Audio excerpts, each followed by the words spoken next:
योग का अर्थ है जोड़ना। समाज के हर वर्ग को भारत की संस्कृति और आत्मा के साथ जोड़ना, यही योग है। यदि इस काम में समाज का एक भी वर्ग पीछे छूटा तो समझे भारत की एकता और सुरक्षा का चक्र टूटा। इसलिए आज हम सब केवल शरीर का योग न करें, बल्कि समाज और विचार के स्तर पर भी योग करने की आवश्यकता है। यह काम बड़े संयम और धैर्य के साथ हम सभी को करना है।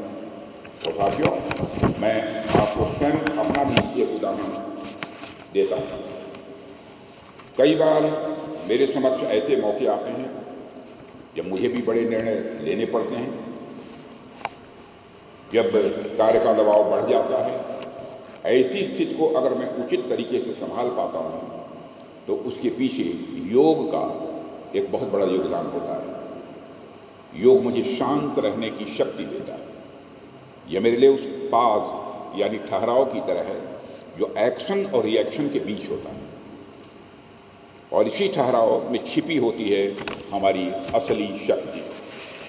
मैंने अपने अनुभव से जाना है कि योग हमें रिएक्टिव और प्रोएक्टिव बनाता है, और यह फर्क ही जीवन में बड़ा बदलाव लाता है।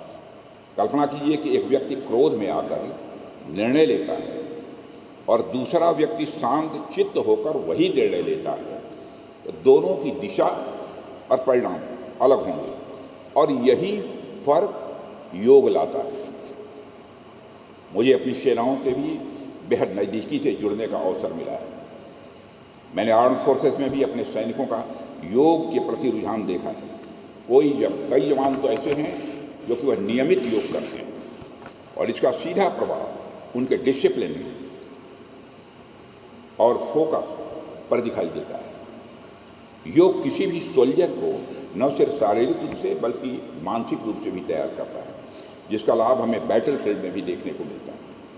साथियों, माननीय प्रधानमंत्री श्री नरेंद्र मोदी जी ने जब कहा था कि योगा इज इंडिया, योग चेतना और योग के